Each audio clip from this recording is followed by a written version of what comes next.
Question 1. Upon reviewing a proposal from a subsidiary for a new, potentially high-yield investment product, the Chief Risk Officer, Crow, of the parent institutional investing firm must decide how to proceed. The subsidiary's management emphasizes the significant profit potential, but the CRO's initial assessment suggests the product carries substantial market and operational risks that could impact the parent company's overall risk profile. Which of the following approaches best aligns with the principles of enterprise risk management and regulatory expectations for institutional investing? Option A. Reject the proposal outright without further discussion, citing the subsidiary's limited experience with such complex products and the potential for negative impact on the parent company's reputation. Option B. Delegate the entire risk assessment and approval process to the subsidiary's risk management team, trusting their judgment given their direct knowledge of the product. Option C. Conduct a thorough enterprise-wide risk assessment of the proposed product, evaluating its alignment with the parent institution's risk appetite and tolerance levels, and engage with the subsidiary to develop appropriate mitigation strategies or recommend modifications if necessary. Option D. Approve the subsidiary's proposal immediately, given the projected profitability, and instruct the subsidiary's internal audit department to conduct a post-launch risk review. The correct answer is C.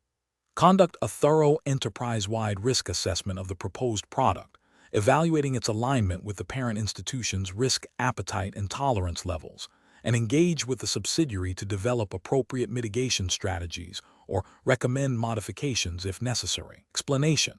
This scenario is professionally challenging because it requires balancing the immediate financial pressures of a subsidiary with the overarching enterprise-wide risk management mandate of the parent institution.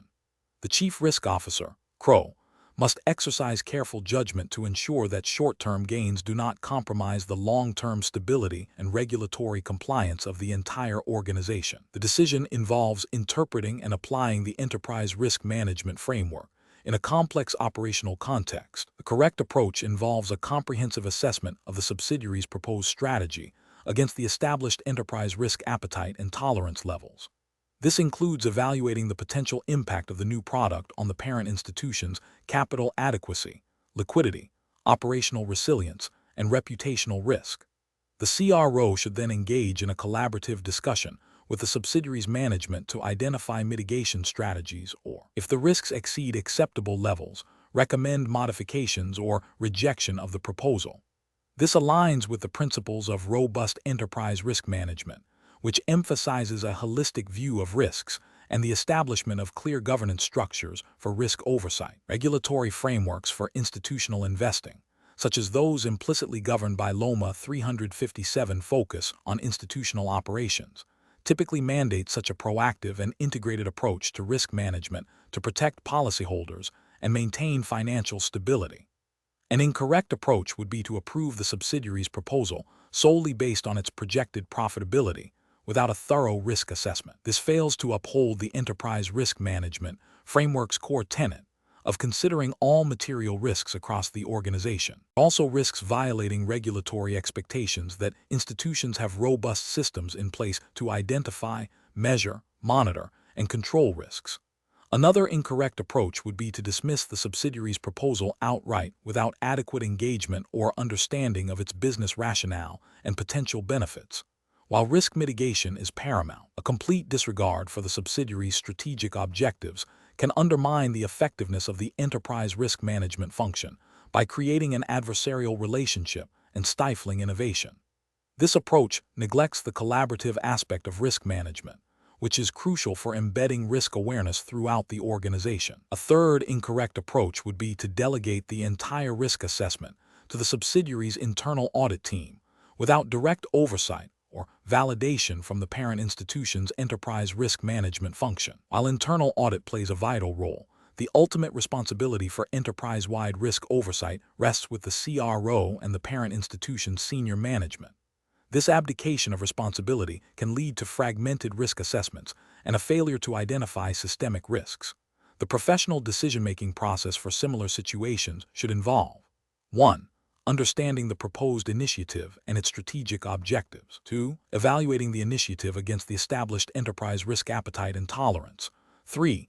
Quantifying and qualifying the potential risks and rewards. 4. Collaborating with the business unit to develop appropriate risk mitigation strategies. 5.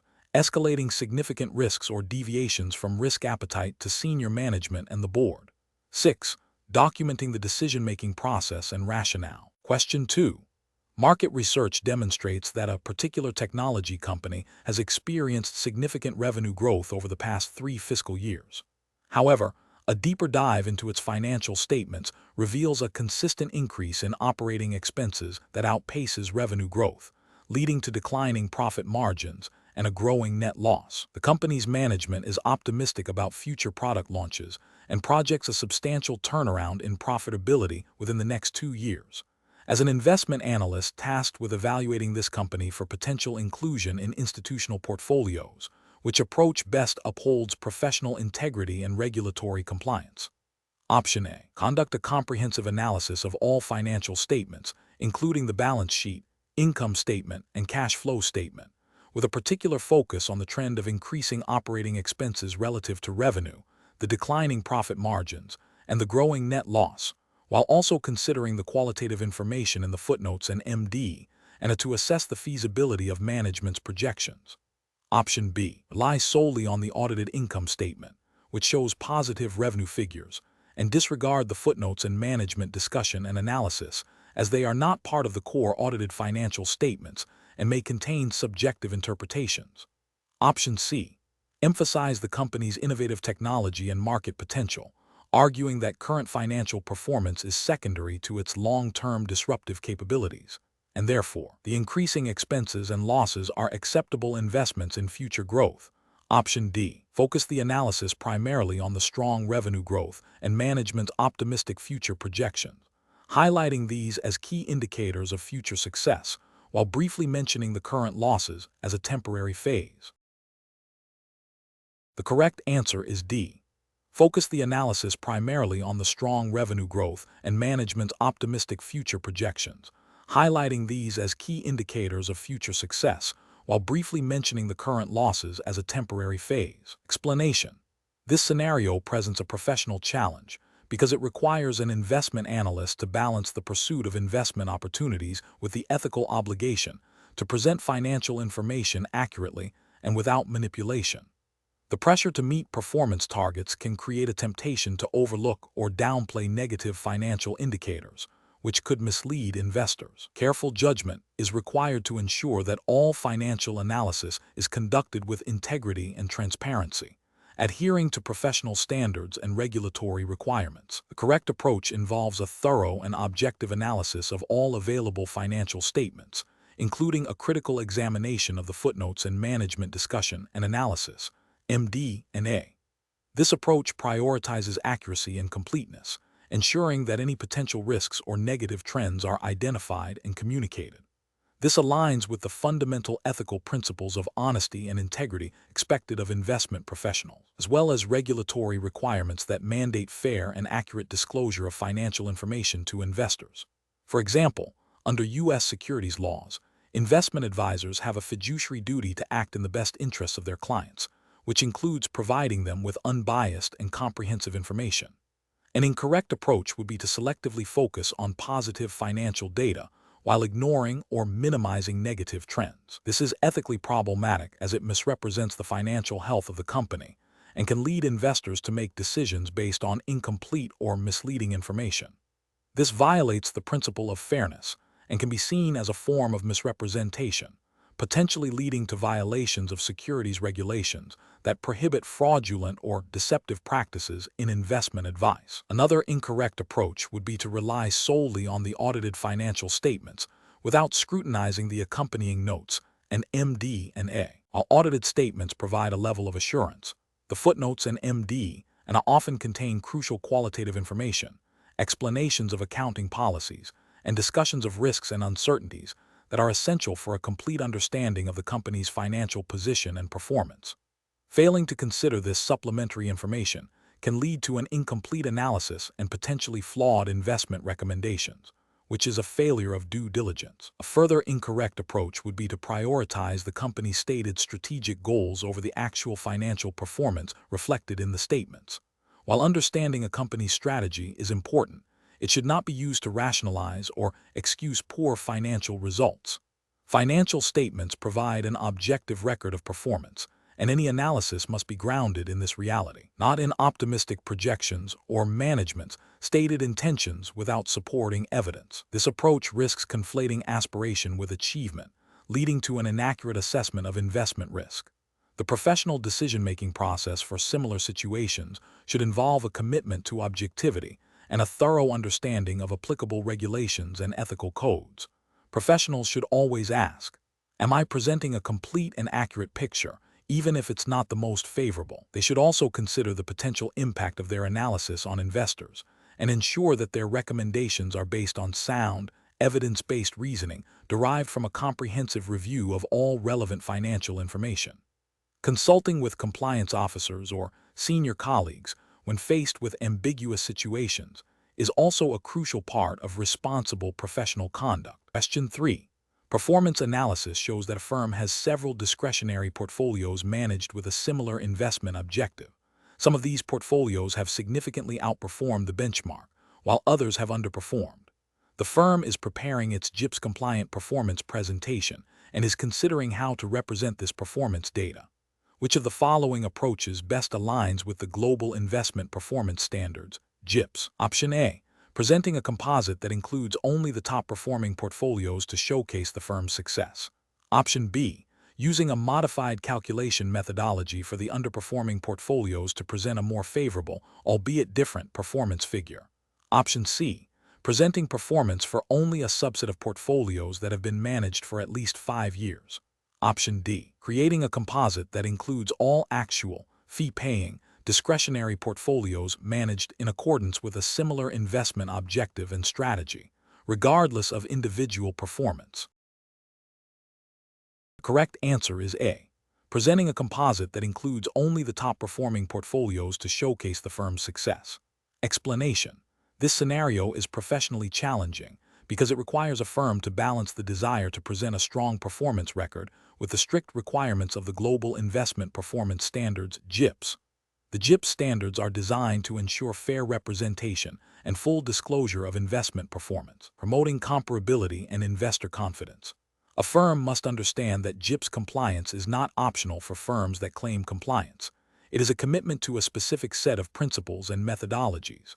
The correct approach involves ensuring that all discretionary portfolios managed in a similar strategy are included in the firm's GIPS-compliant performance presentation. This is fundamental to GIPS compliance, as it prevents cherry-picking of portfolios and ensures that the presented performance is representative of the firm's actual investment capabilities across all relevant mandates. The GIPS standards mandate the inclusion of all actual, fee-paying, discretionary portfolios managed in accordance with a similar investment objective and strategy. This principle of broad inclusion is critical for preventing misleading presentations and ensuring that prospective clients can make informed decisions based on a comprehensive view of the firm's track record. An incorrect approach that includes only a select group of top-performing portfolios, while excluding underperforming ones, violates the GIPS requirement for comprehensive inclusion. This practice is ethically unsound as it misrepresents the firm's overall investment capabilities and is a direct contravention of GIPS principles.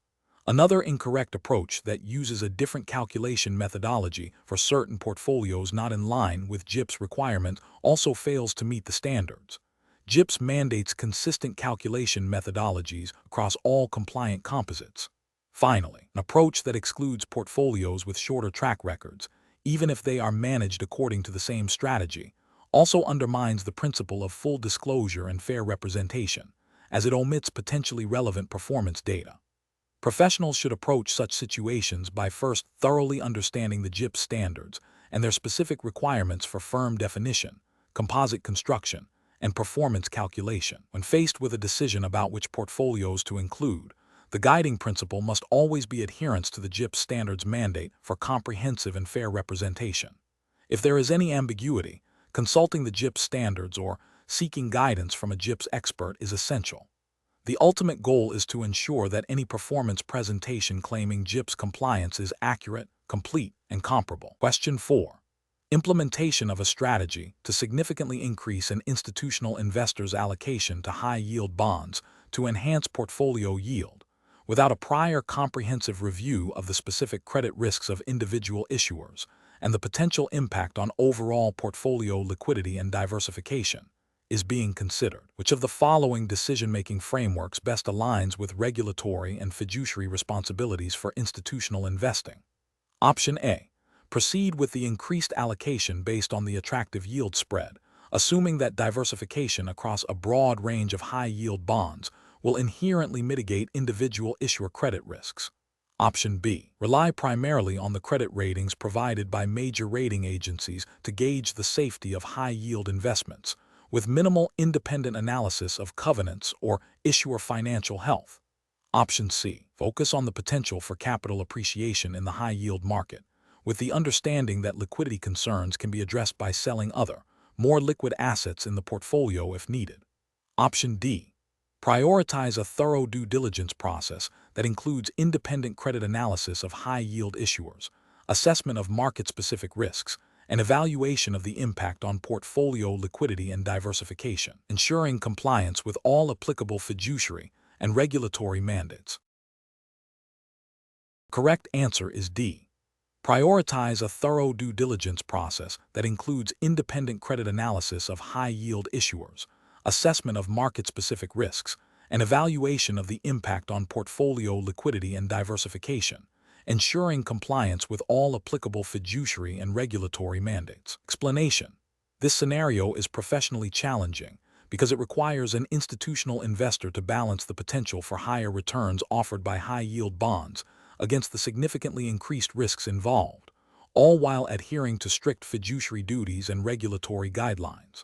The decision-making process must be robust, well-documented, and demonstrably in the best interest of the beneficiaries. The correct approach involves a comprehensive due diligence process that thoroughly assesses the creditworthiness of the issuers, the specific risks associated with the high-yield market segment, and the overall impact on the portfolio's risk-return profile and liquidity.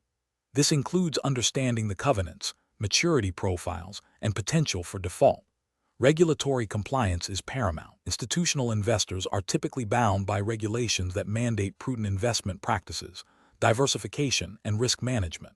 For example, in the U.S. context, the Employee Retirement Income Security Act, ERISA, imposes fiduciary responsibilities on those managing retirement plan assets, requiring them to act solely in the interest of participants and beneficiaries, and with the care, skill, prudence, and diligence that a prudent person acting in a like capacity and familiar with such matters would use. Investing in high-yield bonds without adequate risk assessment and mitigation strategies could violate these fiduciary duties and specific regulatory requirements concerning diversification and risk exposure. An incorrect approach would be to solely focus on the yield premium without a commensurate deep dive into the underlying credit risk. This failure to conduct thorough due diligence on the specific high-yield instruments and their issuers would violate the prudent investor rule, as it prioritizes potential return over a comprehensive understanding and management of risk. Another incorrect approach would be to invest in high-yield bonds without considering the portfolio's overall liquidity needs and risk tolerance.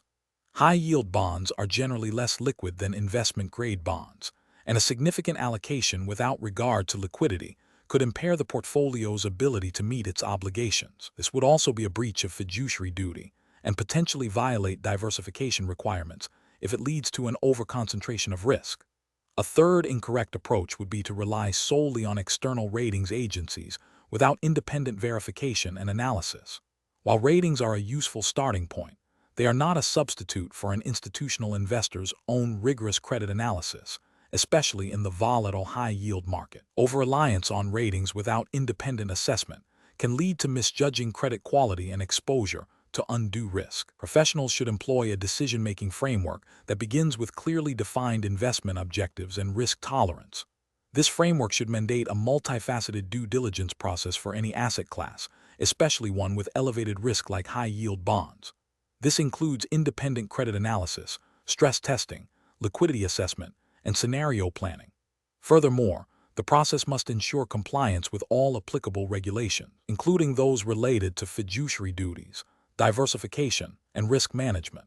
Documentation of the entire decision-making process, including the rationale for investment and risk mitigation strategies, is crucial for demonstrating compliance and accountability. Question 5.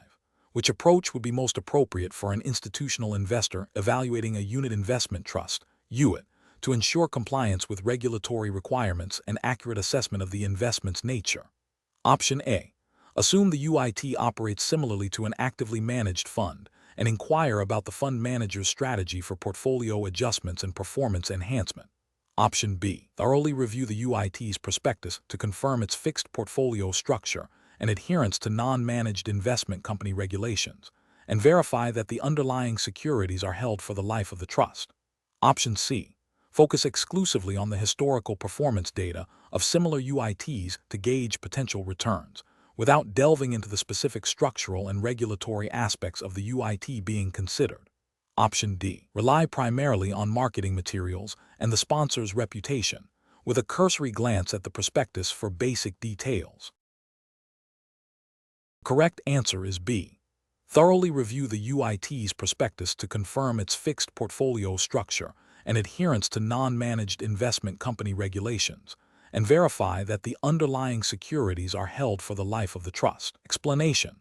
This scenario is professionally challenging because it requires an institutional investor to navigate the specific regulatory requirements for unit investment trusts, UIT, within the context of the institutional investing Basics and Beyond exam, LOMA 357, jurisdiction, which is assumed to be the United States for this exam's purpose. The core challenge lies in understanding the unique structure and regulatory oversight of UITs, which differ significantly from other investment vehicles.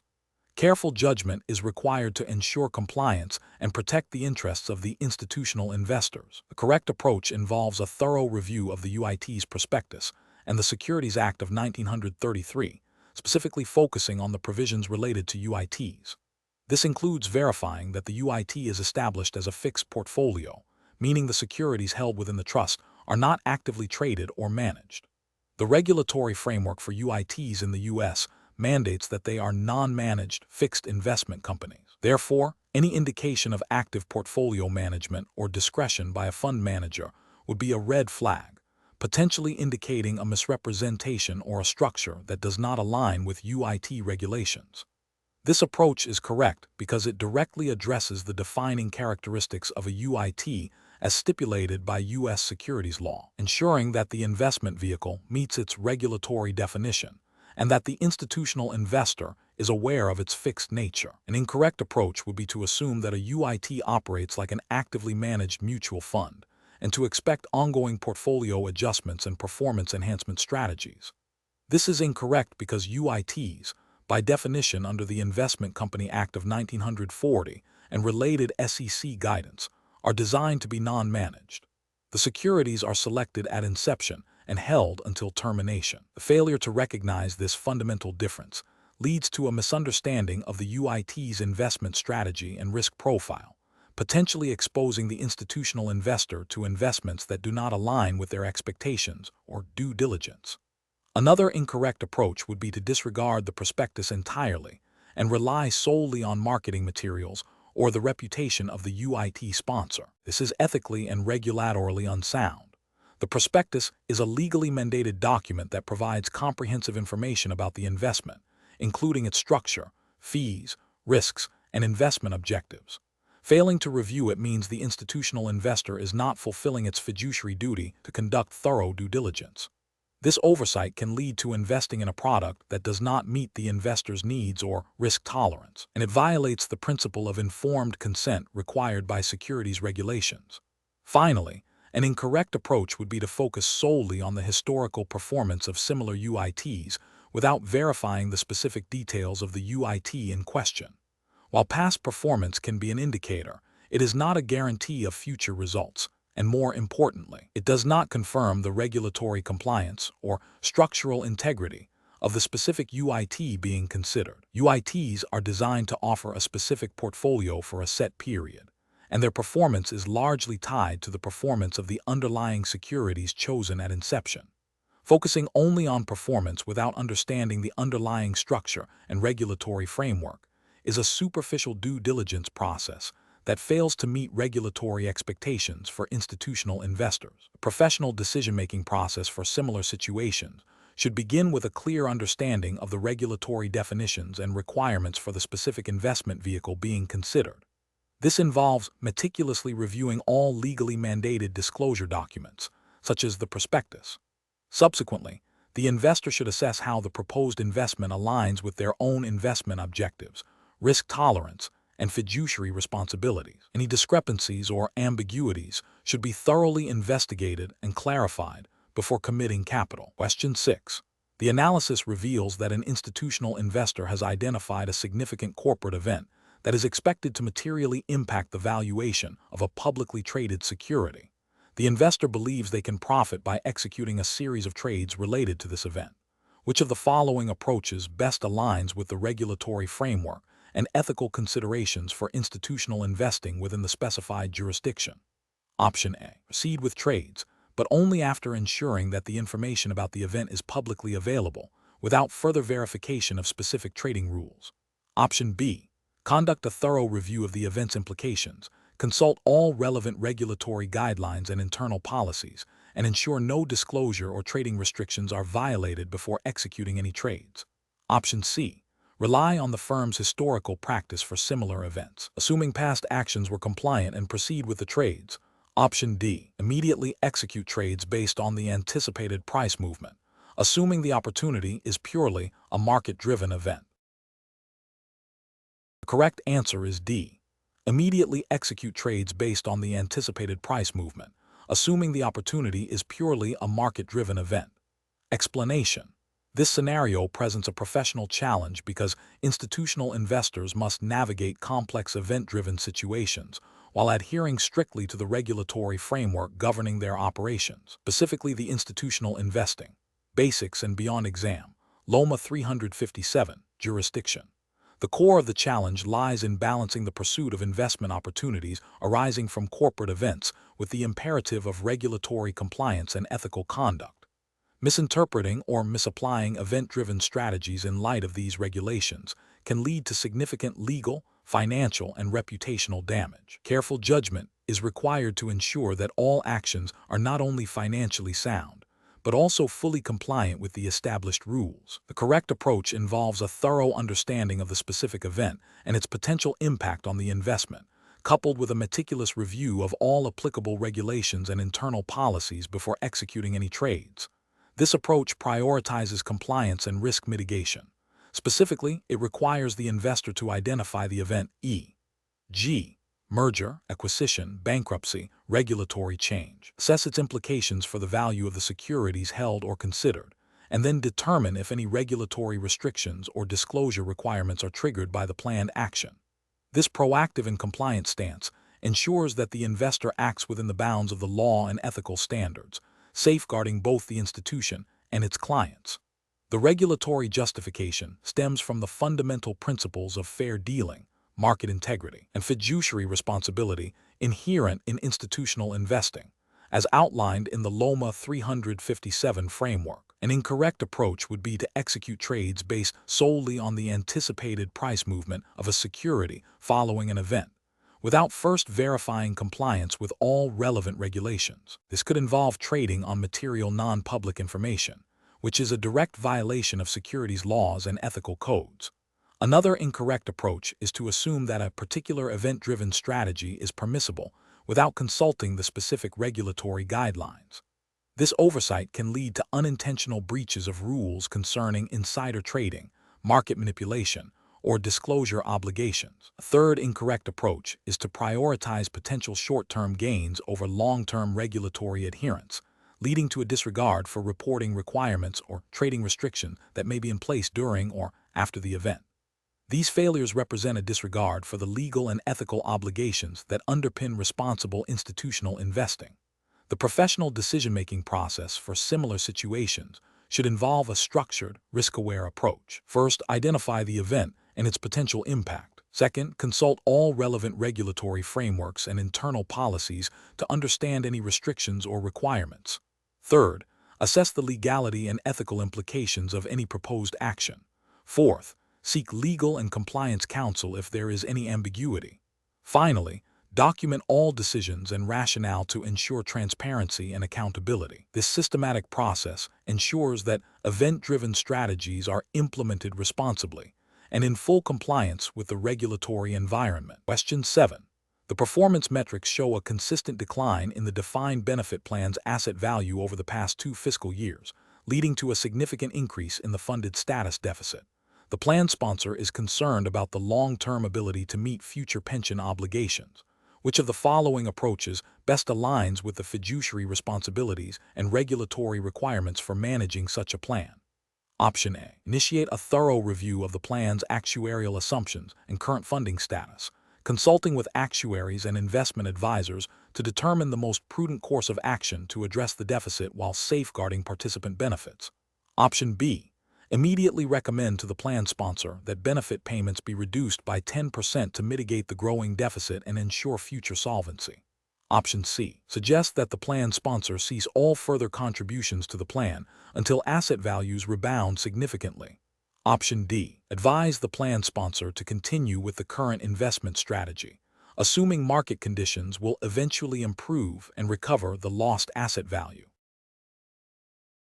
The correct answer is A. Initiate a thorough review of the plan's actuarial assumptions and current funding status, consulting with actuaries and investment advisors to determine the most prudent course of action to address the deficit while safeguarding participant benefits. Explanation. This scenario is professionally challenging because it requires a trustee of a defined benefit plan to balance the fiduciary duty to act in the best interests of plan participants with the need to maintain the long-term solvency of the plan, all while adhering to specific regulatory requirements. The trustee must make a judgment call based on incomplete information and potential future uncertainties, which necessitates a thorough understanding of the plan's funding status, actuarial assumptions, and the regulatory environment governing defined benefit plans. The correct approach involves a comprehensive review of the plan's funding status, including an assessment of the reasonableness of the actuarial assumptions used. This approach is right because it directly addresses the fiduciary responsibility to ensure the plan can meet its future obligations to participants.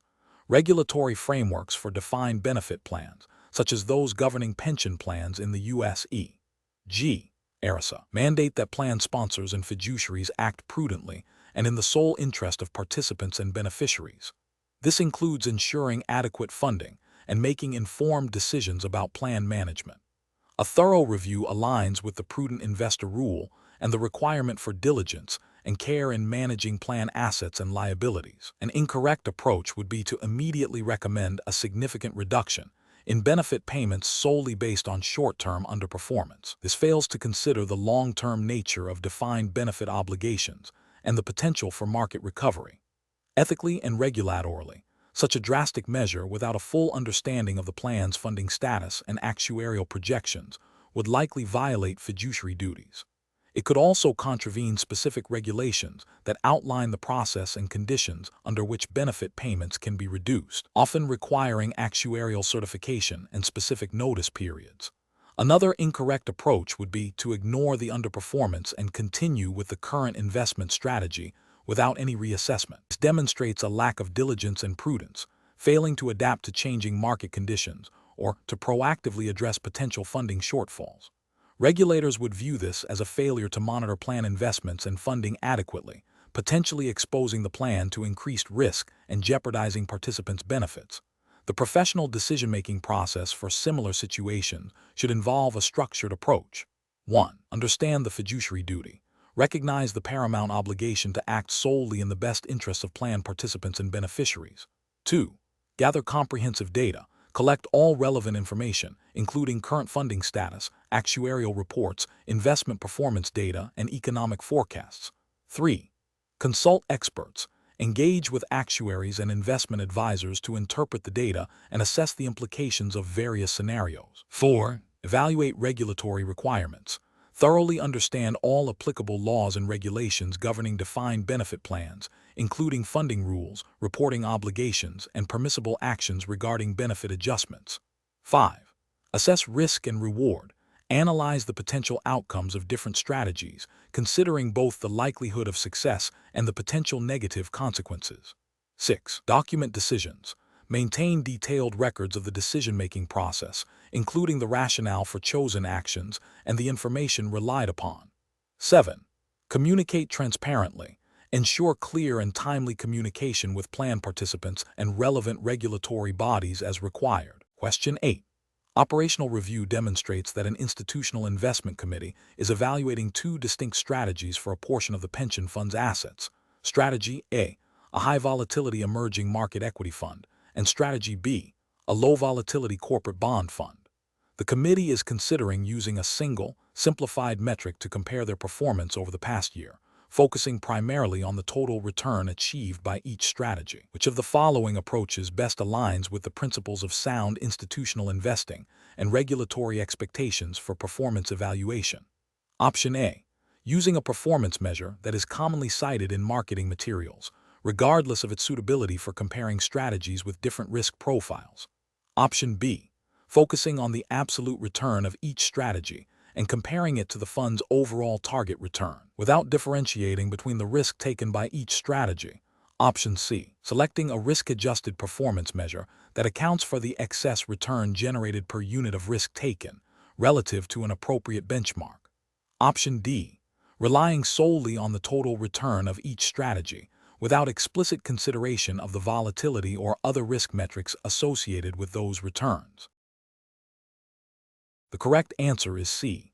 Selecting a risk-adjusted performance measure that accounts for the excess return generated per unit of risk taken, relative to an appropriate benchmark. Explanation. This scenario presents a professional challenge because institutional investors are tasked with not only achieving returns, but also managing risk effectively. The selection of an appropriate risk-adjusted performance measure is crucial for evaluating investment strategies and making informed decisions that align with fiduciary duties. Misinterpreting or misapplying these measures can lead to suboptimal asset allocation, inadequate risk oversight, and potential breaches of regulatory obligations.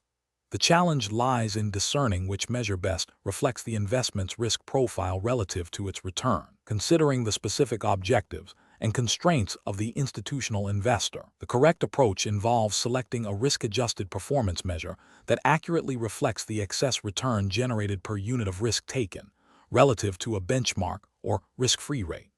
This aligns with the fiduciary duty of institutional investors to act prudently and in the best interests of their beneficiaries. Regulatory frameworks, such as those governing institutional investing, often emphasize the importance of robust performance evaluation that accounts for risk. For example, principles of prudent investment require consideration of the overall risk of the portfolio and the contribution of individual investments to that risk. A measure that isolates the risk-adjusted return helps in comparing diverse investment strategies on a more equitable basis, ensuring that higher returns are not simply a result of taking on excessive, uncompensated risk. This supports transparency and accountability in investment management. An incorrect approach would be to solely focus on absolute returns without considering the associated risk.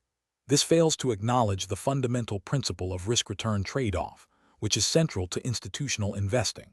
Such an approach could lead to the selection of investments that appear attractive based on headline returns, but carry unacceptably high levels of risk, potentially jeopardizing the long-term financial health of the institution and its beneficiaries. This oversight could be seen as a failure to meet the standard of care expected of fiduciaries, as it neglects a critical component of investment analysis. Another incorrect approach would be to use a risk-adjusted measure that is inappropriate for the specific investment type or market conditions. For instance, using a measure designed for equity markets in a fixed-income context might distort the true performance evaluation. This demonstrates a lack of due diligence in selecting the appropriate analytical tools, which can lead to flawed conclusions about an investment's effectiveness and risk profile. It suggests a superficial understanding of performance measurement techniques and their limitations, potentially leading to misallocation of capital and inadequate risk management. A third incorrect approach would be to select a risk-adjusted measure based on convenience or familiarity rather than its suitability for the task. This prioritizes ease of use over analytical rigor. In institutional investing, the selection of performance metrics must be driven by the need for accurate and comprehensive evaluation, not by the path of least resistance. Failure to employ the most appropriate measures can result in a distorted view of performance, hindering effective decision-making and potentially exposing the institution to undue risk. The professional decision-making process for similar situations should involve a thorough understanding of the investment's objectives, risk tolerance, and the characteristics of the asset class. It requires a critical evaluation of available risk-adjusted performance measures, considering their strengths, weaknesses, and applicability to the specific investment context. Professionals should consult relevant regulatory guidance and industry best practices to ensure their chosen metrics are robust and provide a fair and accurate assessment of performance. This systematic approach ensures that investment decisions are grounded in sound analysis and uphold fiduciary responsibilities. Question 9. Process analysis reveals that an institutional investor is considering the use of currency swaps to hedge foreign exchange risk associated with its international bond portfolio. The investor must select the most appropriate strategy to ensure compliance with fiduciary duties and regulatory guidelines. Which of the following approaches best aligns with these requirements? Option A. Implementing a currency swap strategy that precisely matches the currency exposures of the underlying bonds, with clear documentation of the swap's purpose and associated risks.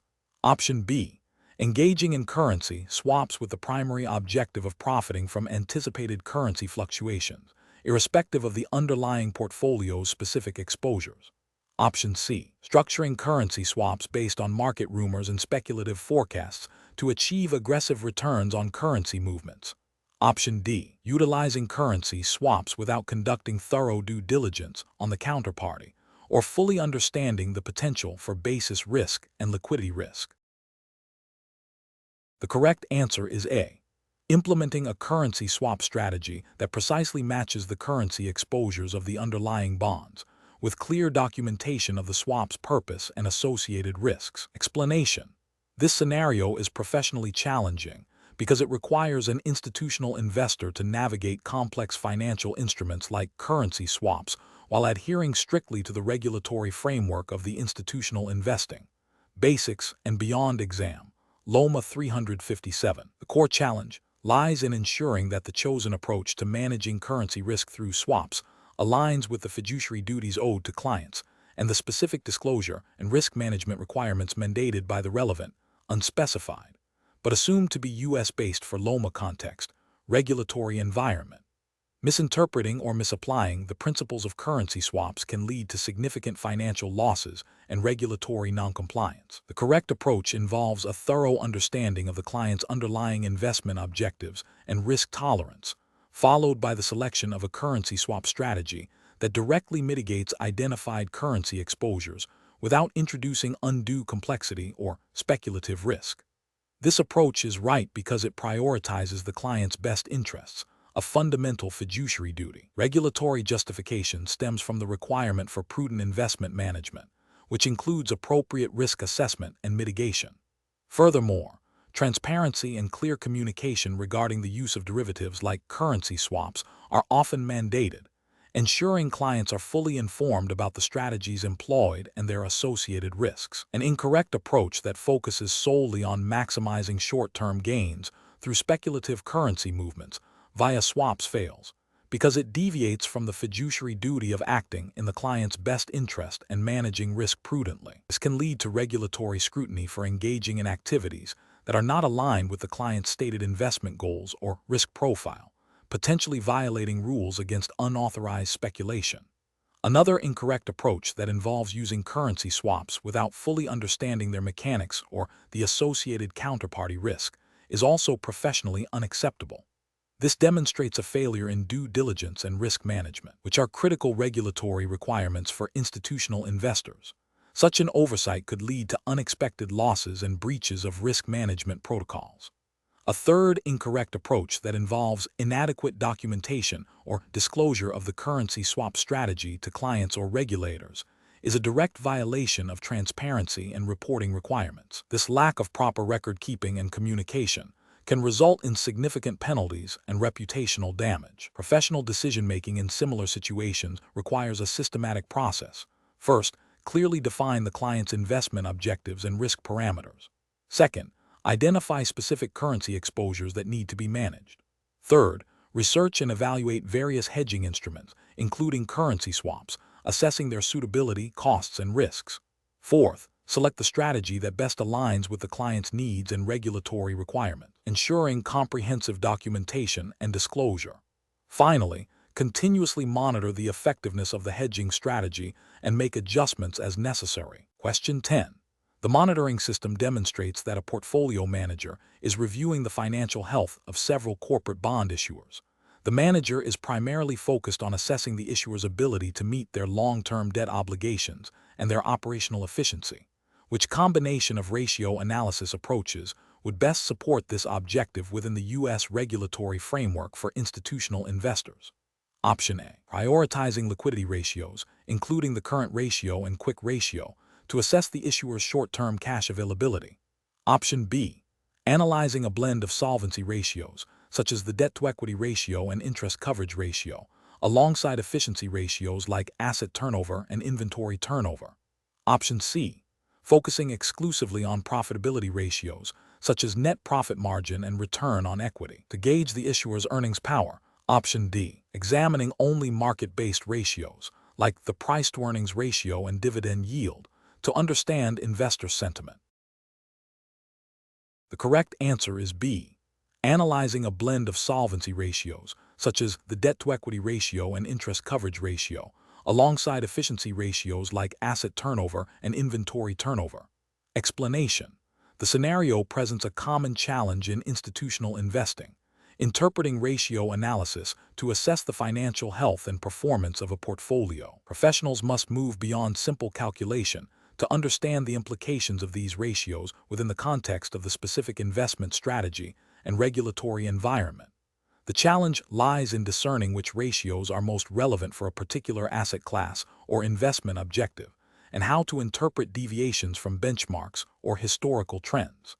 This requires a nuanced understanding of financial statements, industry norms, and the specific regulatory framework governing institutional investors, which for the LOMA 357 exam is the U.S. regulatory framework. The correct approach involves selecting and analyzing a combination of liquidity, solvency, and efficiency ratios that are most pertinent to the institutional investor's mandate and the specific assets held.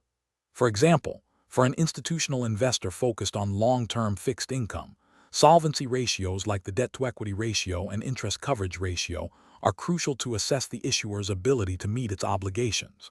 Liquidity ratios, such as the current ratio and quick ratio, are important for assessing the ability to meet short-term obligations, particularly relevant for investors managing cash flows or facing potential margin calls. Efficiency ratios, like asset turnover, can indicate how effectively the underlying assets are being utilized to generate revenue. This comprehensive view, grounded in understanding the underlying business and its regulatory obligations, aligns with the fiduciary duties of institutional investors to act prudently and in the best interests of their beneficiaries. The U.S. regulatory framework, including principles derived from ERISA for pension funds and SEC regulations for investment advisors, emphasizes prudent investment practices, which necessitate thorough analysis of an investment's financial stability. An incorrect approach would be to solely focus on profitability ratios without considering the underlying risk or liquidity. For instance, relying only on net profit margin might overlook an issuer with high short-term debt that could lead to insolvency. This fails to meet the prudent standard, as it ignores critical risk factors. Another incorrect approach is to analyze ratios in isolation without comparing them to industry benchmarks or historical trends. A seemingly good ratio might be poor relative to peers or indicate a negative trend for the issuer, potentially violating the duty to conduct thorough due diligence. Furthermore, neglecting to consider the specific regulatory environment of the issuer or the investor can lead to misinterpretations. For example, an institution investing in regulated industries must understand how specific regulations impact an issuer's financial ratios and operational capacity. A failure to do so could result in investments that are not compliant or are unduly risky from a regulatory perspective. Professionals should employ a structured decision-making process that begins with understanding the investment objective and risk tolerance. This is followed by identifying the most relevant categories of financial ratios, liquidity, solvency, efficiency, profitability, for the specific asset class and investment strategy.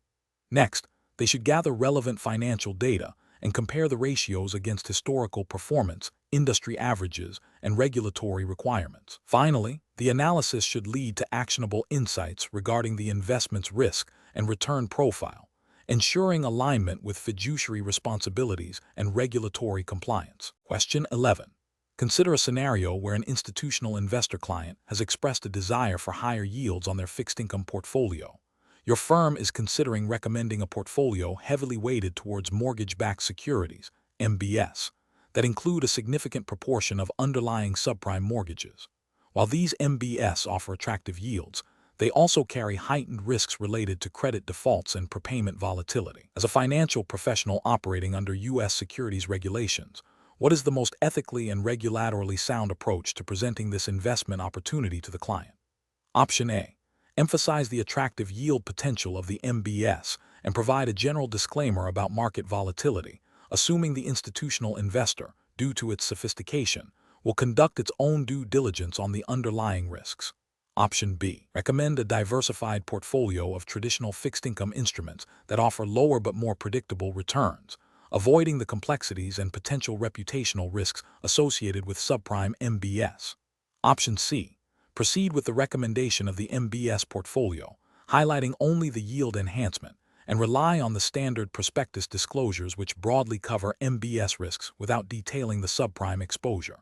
Option D. Proactively disclose the specific risks associated with the subprime MBS, including potential credit deterioration and prepayment uncertainty, and explain how these risks might impact the portfolio's performance and capital preservation, ensuring the client fully understands the trade-offs for higher yield. The correct answer is D. Proactively disclose the specific risks associated with the subprime MBS, including potential credit deterioration and prepayment uncertainty, and explain how these risks might impact the portfolio's performance and capital preservation, ensuring the client fully understands the trade-offs for higher yield. Explanation.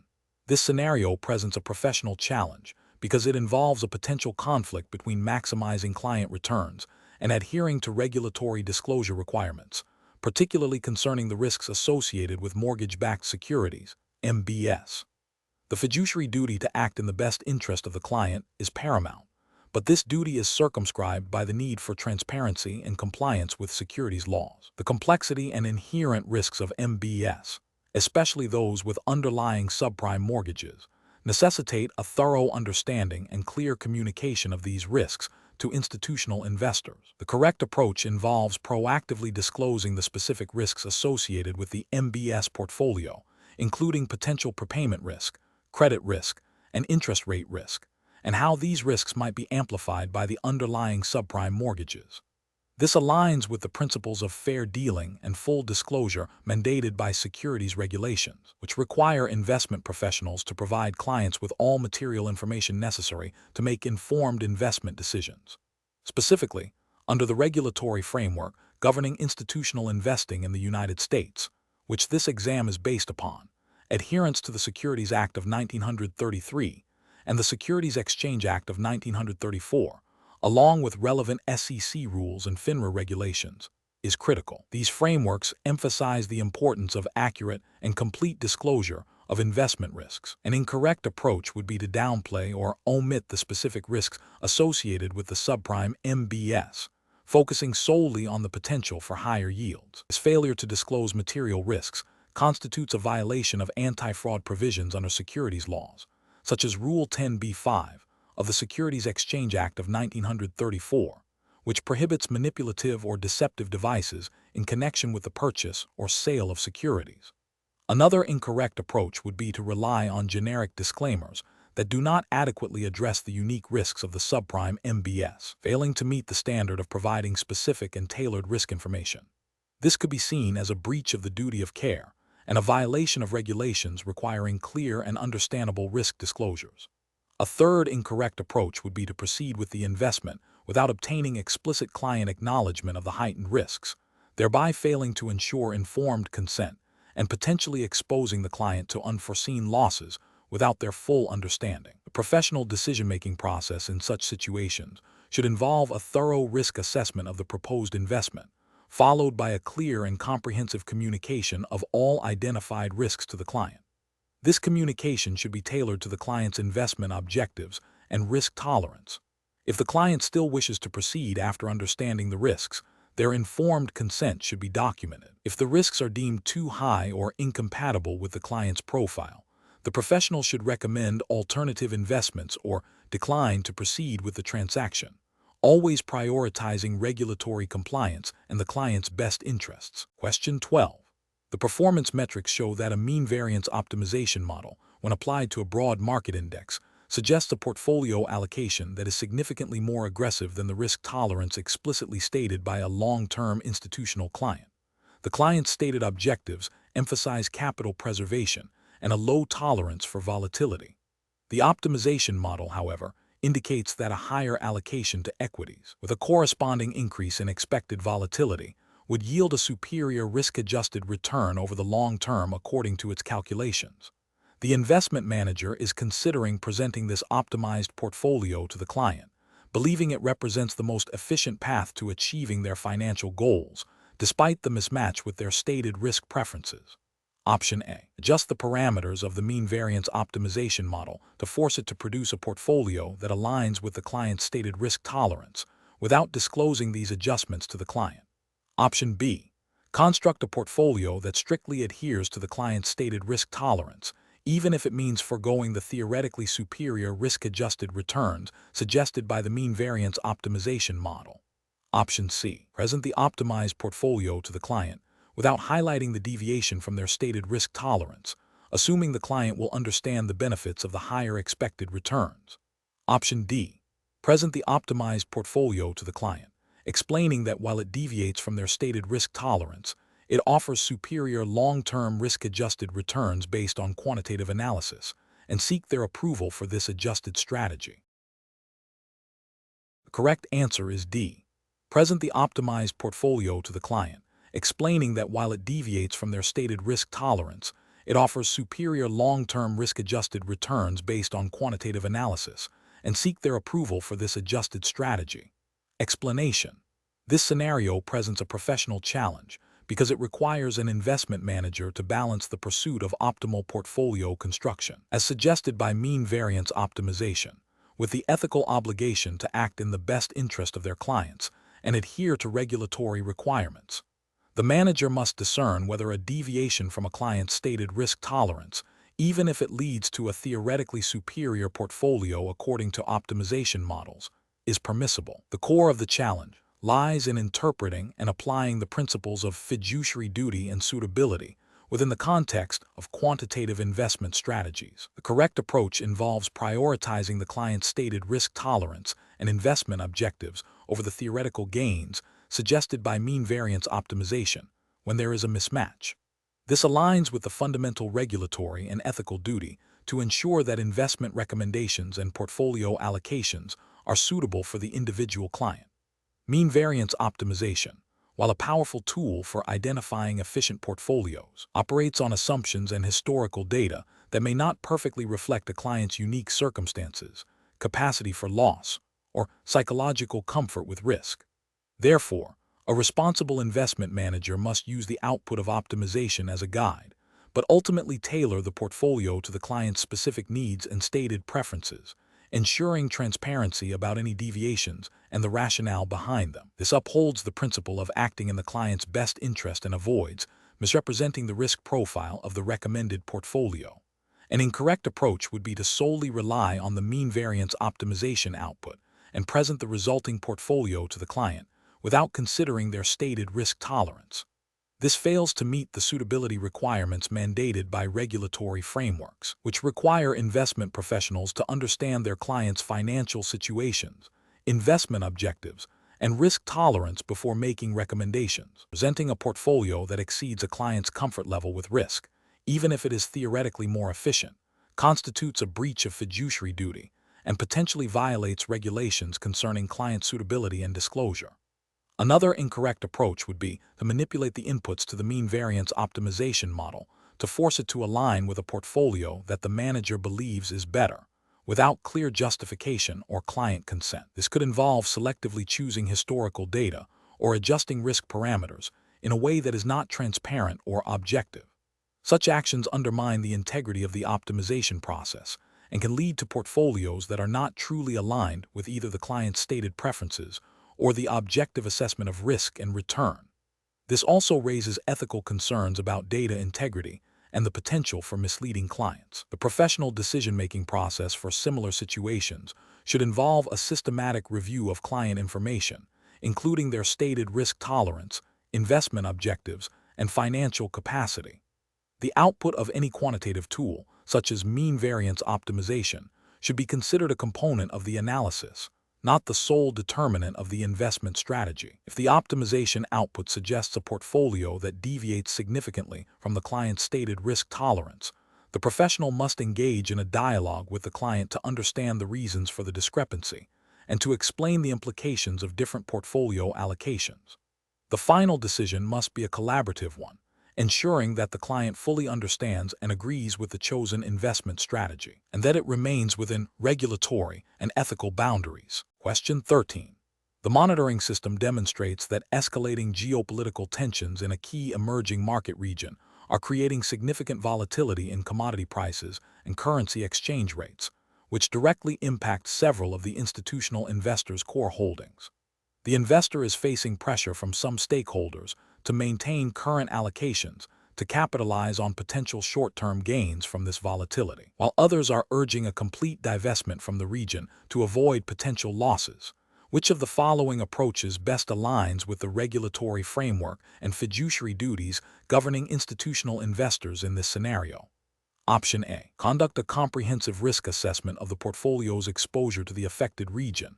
Analyze the potential impact of various geopolitical scenarios on specific asset classes, and develop a proactive strategy that may include diversification, hedging, or selective adjustments to asset allocation based on the findings.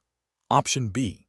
Maintain the current investment strategy and allocations, viewing the geopolitical events as temporary market fluctuations that will likely resolve themselves without significant long-term impact on the portfolio's performance. Option C. Immediately liquidate all investments in the affected emerging market region to eliminate all exposure and prevent any potential future losses, regardless of the specific asset characteristics or potential for recovery. Option D. Increase exposure to the affected region by investing in assets that are expected to benefit from the commodity price volatility, without conducting a thorough analysis of the underlying risks associated with the geopolitical instability. The correct answer is A. Conduct a comprehensive risk assessment of the portfolio's exposure to the affected region, analyze the potential impact of various geopolitical scenarios on specific asset classes, and develop a proactive strategy that may include diversification, hedging, or selective adjustments to asset allocation based on the findings. Explanation. This scenario is professionally challenging because it requires the institutional investor to balance fiduciary duties with the potential for enhanced returns, all while navigating a complex and evolving regulatory landscape. The pressure to outperform benchmarks and meet client expectations can create a temptation to overlook or downplay emerging risks. Careful judgment is required to ensure that investment decisions are not only financially sound, but also compliant with all applicable regulations and ethical standards. The correct approach involves a thorough and ongoing assessment of the impact of geopolitical events on the portfolio's underlying assets and the broader market. This includes understanding how sanctions, trade disputes, and political instability can affect supply chains, commodity prices, currency exchange rates, and investor sentiment. The investor must then proactively adjust asset allocation, diversify holdings, and consider hedging strategies to mitigate these identified risks. This approach is justified by the fiduciary duty owed to clients, which mandates prudent management of assets and protection against foreseeable losses. Regulatory frameworks, such as those governing institutional investors, typically require a risk-based approach to investment management, emphasizing due diligence and the implementation of robust risk management processes. An incorrect approach would be to dismiss the geopolitical developments as short-term noise and maintain the current investment strategy without further analysis. This fails to acknowledge the potential for significant and prolonged market disruption thereby breaching the duty of care and prudence. Regulatory frameworks would likely view this inaction as a failure to adequately manage known risks, potentially leading to sanctions or penalties. Another incorrect approach would be to immediately liquidate all holdings in regions perceived as high risk, without a nuanced assessment of specific asset exposures and potential recovery scenarios. While diversification is important, indiscriminate selling can lead to unnecessary losses and missed opportunities if the geopolitical situation stabilizes or if certain assets are fundamentally sound despite the broader instability. This approach demonstrates a lack of sophisticated risk assessment and could be seen as an overreaction, potentially violating the duty to act in the best interests of the client by crystallizing losses prematurely. The professional decision-making process for similar situations should involve a structured risk assessment framework. This includes identifying potential risks, analyzing their likelihood and impact, evaluating existing controls, and developing mitigation strategies. For geopolitical risks, this means staying informed through reputable sources, engaging with geopolitical analysts, stress testing portfolios under various scenarios, and regularly reviewing and updating the investment strategy based on evolving circumstances. The ultimate goal is to make informed decisions that align with the client's risk tolerance and investment objectives, while adhering to all regulatory and ethical obligations. Question 14. Quality control measures reveal that an institutional investor's analysis of a target company for potential acquisition has primarily focused on historical profitability and projected earnings per share, with minimal consideration given to the company's labor relations record, environmental compliance history, and community engagement initiatives. Which of the following approaches best aligns with current regulatory expectations and professional best practices for comprehensive company analysis in institutional investing? Option A. Prioritize the company's ability to generate immediate and substantial returns for shareholders, as this is the primary fiduciary duty of the institutional investor. Option B. Emphasize the company's market leadership position and competitive advantages, assuming these will naturally mitigate any potential ESG-related risks. Option C. Conduct a thorough stakeholder analysis, integrating ESG factors into the assessment of the company's long-term viability and risk profile, alongside traditional financial metrics. Option D. Focus exclusively on the company's operational efficiency and cost reduction strategies, as these directly impact profitability and shareholder value. The correct answer is C. Conduct a thorough stakeholder analysis, integrating ESG factors into the assessment of the company's long-term viability and risk profile, alongside traditional financial metrics. Explanation: this scenario is professionally challenging because it requires an institutional investor to balance the financial interests of shareholders with the broader impact of their investment decisions on other stakeholders, such as employees, customers, the community. The LOMA 357 exam, focusing on institutional investing, emphasizes understanding the multifaceted nature of company analysis beyond mere financial metrics. Navigating this requires a nuanced approach that considers both fiduciary duties and evolving ethical and regulatory expectations regarding corporate responsibility. The correct approach involves a comprehensive stakeholder analysis that integrates environmental, social, and governance-esque factors into the company assessment. This is justified by the increasing regulatory emphasis on sustainable investing and responsible corporate behavior, as well as the recognition that strong ESG performance can be indicative of long-term financial resilience and reduced risk. While the primary fiduciary duty is to the beneficiaries of the institutional investment, this duty is increasingly interpreted to include consideration of factors that could materially impact long-term value, including reputational risk and regulatory compliance related to ESG issues. An approach that solely focuses on maximizing short-term financial returns without considering the broader stakeholder impact is professionally unacceptable. This fails to acknowledge the potential for negative externalities that could lead to future financial liabilities, regulatory penalties, or reputational damage, ultimately undermining the long-term interests of the beneficiaries. It also ignores the growing expectation from regulators and the public for institutional investors to act as responsible stewards of capital. Another incorrect approach is to prioritize the interests of a single stakeholder group, such as employees, above all others, even if it demonstrably harms the financial viability of the company and thus the investment. While employee welfare is a critical ESG consideration, the primary responsibility of an institutional investor is to achieve the investment objectives for its beneficiaries. A balanced approach is required. Finally, an approach that dismisses ESG considerations entirely as irrelevant to financial performance is also professionally flawed. This outdated perspective fails to recognize the growing body of evidence and regulatory guidance linking ESG factors to risk management, operational efficiency, and long-term value creation. It represents a failure to adapt to the evolving landscape of institutional investing and corporate accountability. Professionals should adopt a decision-making framework that begins with a clear understanding of the investment mandate and fiduciary responsibilities. This should then be followed by a thorough company analysis that incorporates both traditional financial metrics and a robust assessment of ESG factors and their potential impact on long-term value and risk. Engaging with company management on these issues and considering the perspectives of various stakeholders provides a more holistic and sustainable investment strategy. Question 15. Governance review demonstrates that an investment manager has consistently reported a higher annualized return to clients over the past 3 years than the internal calculation methodology, which includes all fees and expenses, would suggest. The manager argues that excluding certain volatile periods and focusing on the core strategy provides a more representative view of their long-term capabilities. Which of the following represents the most appropriate course of action for the investment manager? Option A. Continue reporting the higher performance figure to clients, as it better reflects the manager's perceived long-term strategy and is a common practice in the industry to attract and retain business. Option B.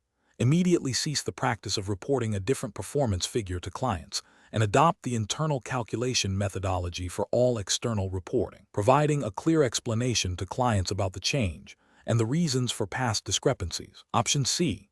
Adjust the internal calculation methodology to align with the reported client performance, ensuring consistency in reporting across all platforms. Option D.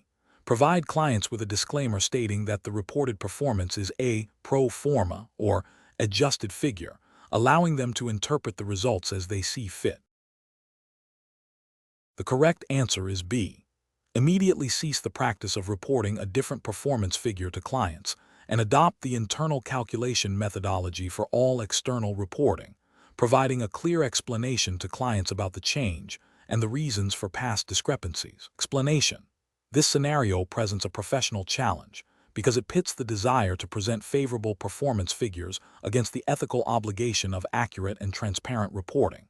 The investment manager is under pressure to meet client expectations and potentially secure future business, but doing so by manipulating performance metrics would violate fundamental principles of integrity and fiduciary duty. Careful judgment is required to navigate this conflict and uphold ethical standards.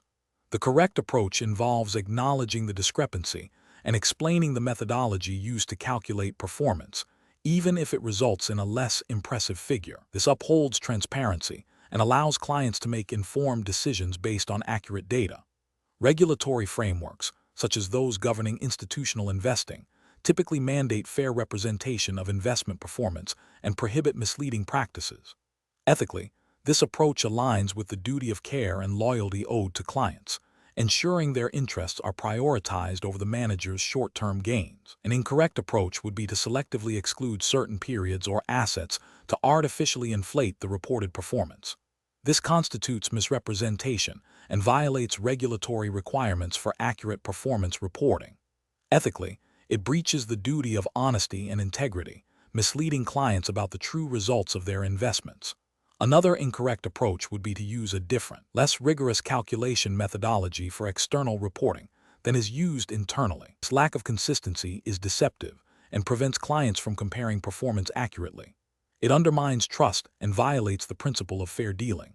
A further incorrect approach would be to attribute the underperformance to external factors without a thorough and objective analysis, especially if internal data suggests otherwise. This can be a form of obfuscation, attempting to deflect responsibility rather than providing a transparent explanation. It fails to meet the standard of due diligence and accurate reporting. Professionals should employ a decision-making framework that prioritizes ethical conduct and regulatory compliance. This involves 1. Understanding the relevant regulatory requirements for performance reporting. 2. Objectively assessing performance data using consistent methodologies. 3. Communicating performance results transparently, including any limitations or explanations for deviations. 4. Seeking guidance from compliance or legal departments when faced with ambiguous situations or pressure to misrepresent data. 5. Always acting in the best interest of the client, even when it presents short-term challenges. Question 16. Quality control measures reveal that the valuation methodology applied to a significant portion of an institutional investment fund's illiquid equity securities is inconsistent and lacks robust documentation. The fund manager has been using a simplified approach that does not adequately account for the specific risks and market conditions of these less-traded instruments. What is the most appropriate course of action to address this deficiency? Option A. Rely solely on the most recent financial statements provided by the issuers of these illiquid equity securities for valuation purposes, without independent analysis. Option B.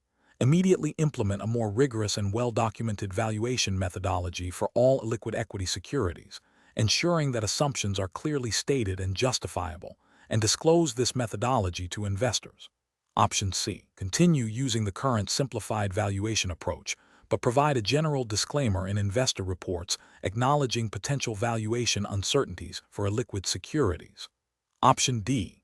Adjust the current simplified valuation approach only when it leads to significantly unfavorable valuations, and otherwise maintain the status quo with minimal disclosure. Correct answer is B. Immediately implement a more rigorous and well-documented valuation methodology for all illiquid equity securities, ensuring that assumptions are clearly stated and justifiable, and disclose this methodology to investors. Explanation.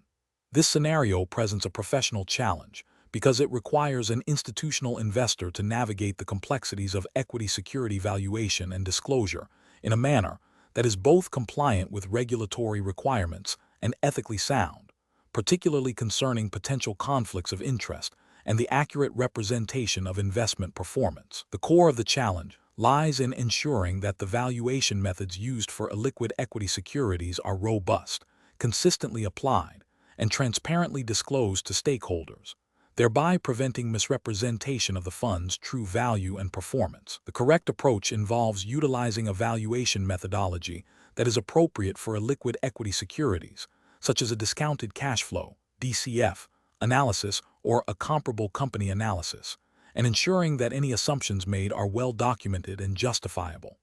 Furthermore, it is crucial to disclose the valuation methodology and any significant assumptions to investors. This aligns with regulatory expectations for fair valuation of assets and transparent reporting, as mandated by frameworks governing institutional investing, which emphasize the need for accurate financial reporting and investor protection.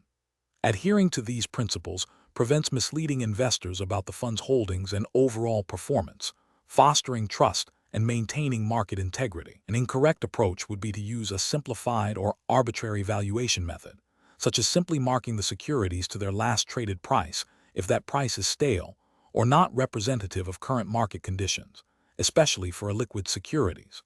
This failure to employ a reasonable valuation technique constitutes a breach of regulatory requirements for fair value accounting and can lead to material misstatements in financial reports. It also violates ethical obligations to provide accurate information to investors.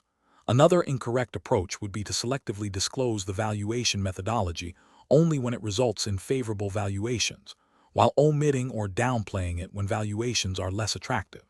This lack of transparency is a significant ethical and regulatory failing. It misleads investors by presenting a skewed picture of the fund's performance and asset values, potentially violating rules against deceptive practices and misrepresentation.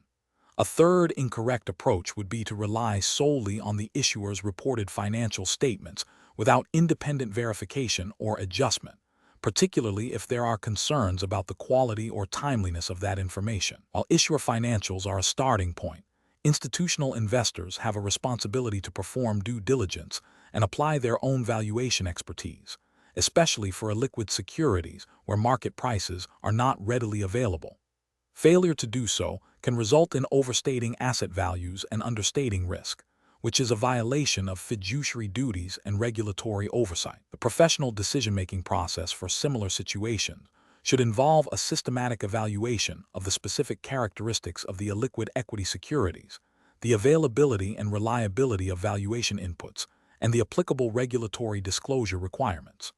Professionals must prioritize the use of sound valuation principles, maintain rigorous documentation of their methodologies and assumptions, and ensure full and transparent disclosure to all stakeholders. When in doubt, seeking guidance from internal compliance, legal counsel, or external valuation experts is a prudent step to ensure adherence to both regulatory mandates and ethical standards. Question 17. The evaluation methodology shows that an institutional investor has received an unconfirmed rumor about a potential merger involving a publicly traded company. The investor's research team believes this rumor, if true, would be highly material to the company's stock price. What is the most appropriate course of action for the institutional investor under SEC regulations? Option A. Immediately cease all trading activity in the company's securities and consult with legal counsel to determine the appropriate next steps. Option B. Disclose the rumor to other institutional investors to gauge their interest and potential market reaction before trading. Option C. Proceed with purchasing shares of the company, assuming the rumor is likely true and will impact the stock price positively. Option D. Attempt to confirm the merger rumor with the company's investor relations department before making any trading decisions. The correct answer is A. Immediately cease all trading activity in the company's securities and consult with legal counsel to determine the appropriate next steps. Explanation. This scenario is professionally challenging because it requires an institutional investor to navigate the complex landscape of Securities and Exchange Commission (SEC) regulations concerning the disclosure of material non-public information, particularly in the context of potential mergers and acquisitions. The pressure to gain a competitive advantage by acting on early, unconfirmed information must be balanced against strict legal and ethical obligations. Careful judgment is required to distinguish between legitimate market research and illegal insider trading. The correct approach involves strictly adhering to SEC rules, specifically Rule 10b-5 of the Securities Exchange Act of 1934, which prohibits fraud and manipulation in connection with the purchase or sale of securities. This rule, as interpreted by the SEC in courts, mandates that all investors have access to the same material information. Therefore, an institutional investor receiving potentially material non-public information must refrain from trading until that information is publicly disclosed or is no longer material. This approach ensures compliance with federal securities laws, protects the integrity of the market, and upholds ethical standards by preventing unfair advantages. An incorrect approach that involves trading based on the unconfirmed rumor of a merger would constitute a violation of SEC regulations. This is because the information, if material, would be non-public, and trading on it would create an unfair advantage over other market participants, thereby engaging in insider trading. Another incorrect approach, which is to seek further confirmation of the rumor from the company's executives before trading, is also problematic. While seeking confirmation might seem like due diligence, if the information obtained is still non-public and material, acting on it would still be a violation.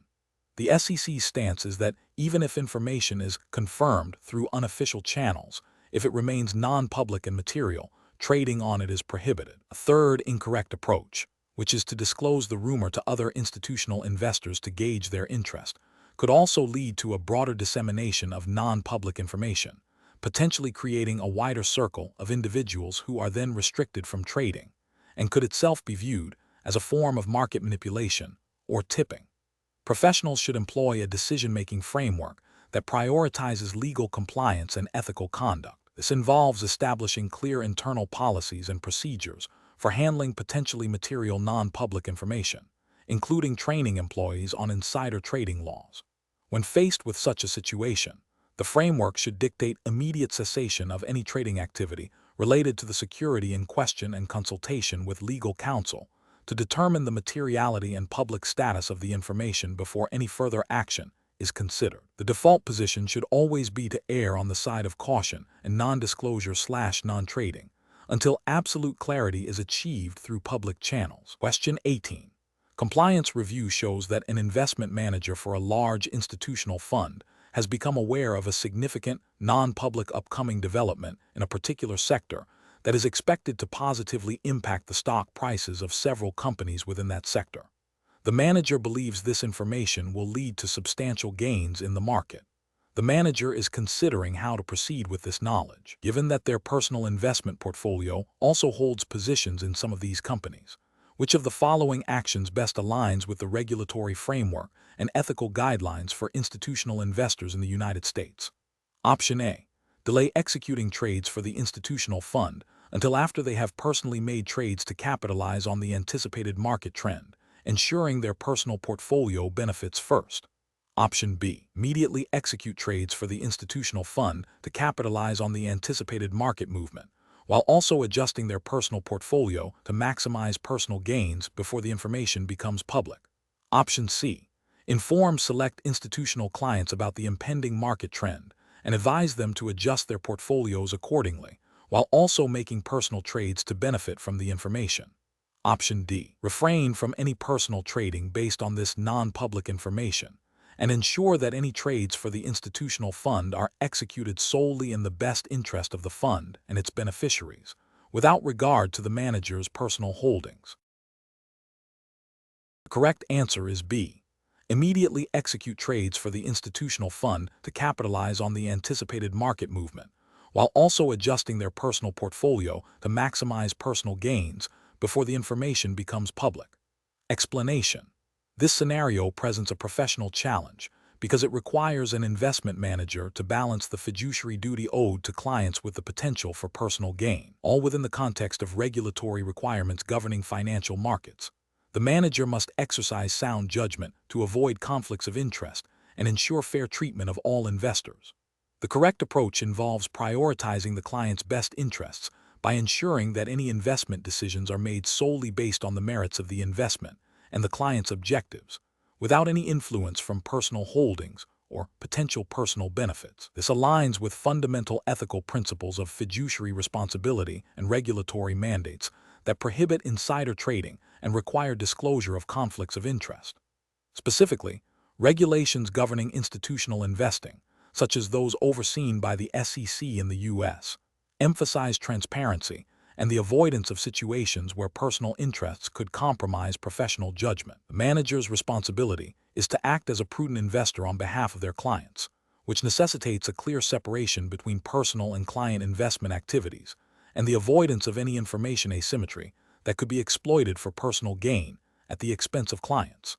An incorrect approach would be to use the non-public information about the upcoming market trend to inform personal investment decisions before executing trades for clients. This constitutes a breach of fiduciary duty and potentially violates insider trading regulations. The manager is leveraging privileged information for personal benefit, which is unethical and illegal, as it prioritizes personal gain over client welfare and undermines market integrity.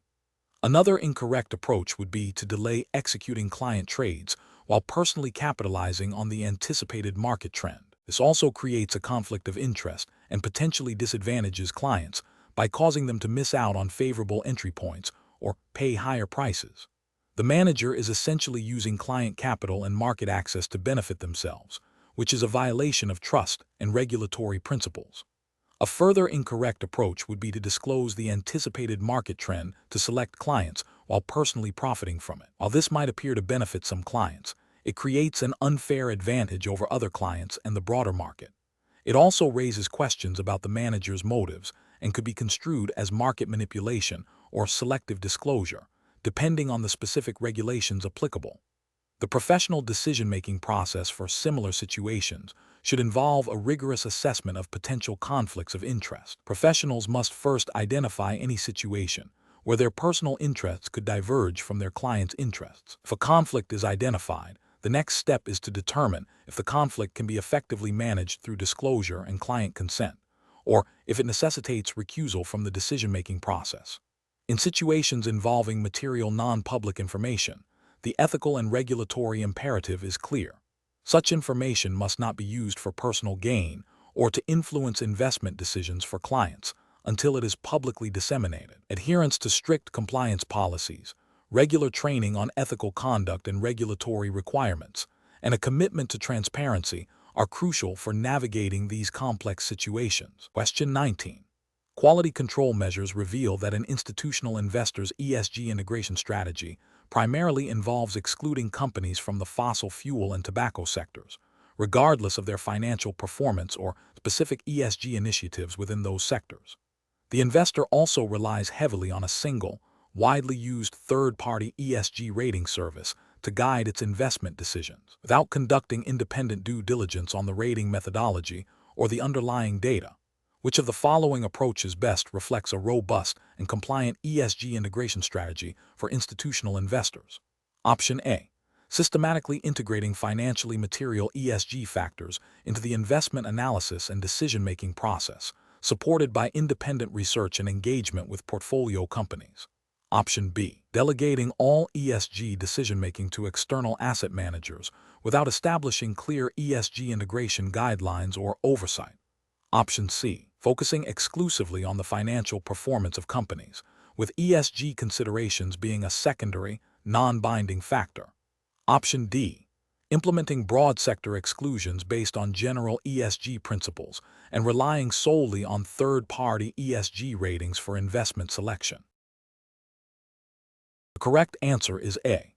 Systematically integrating financially material ESG factors into the investment analysis and decision-making process, supported by independent research and engagement with portfolio companies. Explanation: this scenario presents a professional challenge because it requires an institutional investor to balance the fiduciary duty to act in the best financial interests of beneficiaries with the growing demand and regulatory expectation to integrate environmental, social, and governance-esque factors into investment decisions. The challenge lies in discerning genuine, value-adding ESG integration from superficial greenwashing or approaches that may dilute financial returns without a clear link to improved long-term performance. Careful judgment is required to ensure that ESG considerations are material and contribute to risk management or alpha generation, rather than becoming a mere compliance exercise or a distraction from core investment objectives. The correct approach involves a systematic and evidence-based integration of ESG factors into the investment process, where these factors are identified as financially material and are analyzed to understand their potential impact on risk and return. This approach aligns with the evolving regulatory landscape that increasingly expects fiduciaries to consider ESG risks and opportunities. For example, in jurisdictions with evolving ESG disclosure requirements, a robust integration process demonstrates due diligence and a commitment to long-term value creation, which is ethically and regulatorily sound. It ensures that ESG considerations are not an afterthought but are embedded within fundamental analysis, portfolio construction, and ongoing monitoring. An approach that focuses solely on excluding certain industries or companies based on broad ESG criteria, without a clear link to financial materiality or risk mitigation, fails to meet fiduciary standards. This is because it may unnecessarily limit the investment universe and potentially forego attractive financial opportunities, thereby not acting in the best financial interests of beneficiaries. Such an approach risks being seen as a superficial response to ESG pressures rather than a genuine attempt to enhance investment outcomes. Another incorrect approach is to rely on third-party ESG ratings without independent verification or critical assessment.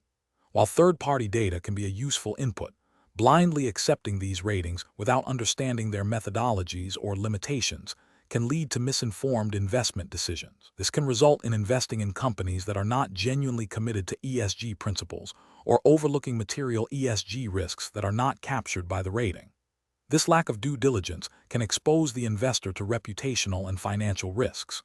Finally, an approach that treats ESG integration as a separate, siloed activity, disconnected from the core investment strategy and research teams, is also flawed. This fragmentation prevents ESG considerations from being fully embedded and can lead to inconsistent application and missed opportunities. True ESG integration requires a holistic approach where ESG insights inform all aspects of the investment process, from initial research to active ownership. Professionals should adopt a decision-making framework that prioritizes understanding the financial materiality of ESG factors. This involves 1. Identifying relevant ESG issues for specific sectors and companies. 2.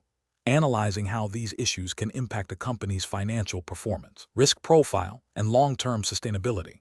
3. Integrating this analysis into valuation models and investment decisions.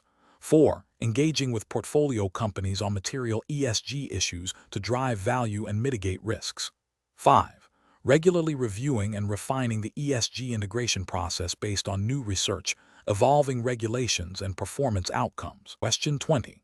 The audit findings indicate that a pooled investment vehicle, established by an insurance company for its general account assets, is being managed by an external investment advisor and offers diversification benefits to its underlying participants. The auditor is questioning whether this vehicle meets the specific criteria for a collective investment trust, SIT, under the applicable regulatory framework, given its structure and how it is offered. Which of the following approaches would be the most appropriate for determining the correct classification of this vehicle? Option A. Classify the vehicle as a CIT based on its similarity to other pooled investment products that offer professional management and diversification. Option B.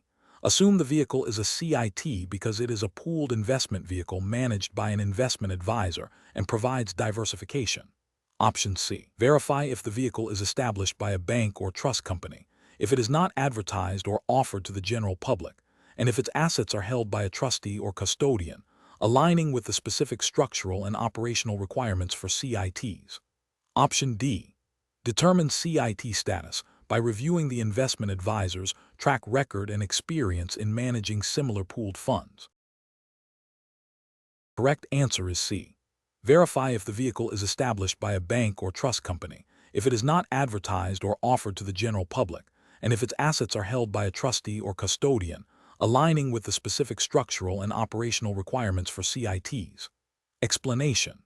The audit findings indicate a potential misclassification of a pooled investment vehicle, which is professionally challenging because it directly impacts regulatory compliance, investor disclosures, and the tax treatment of the investment.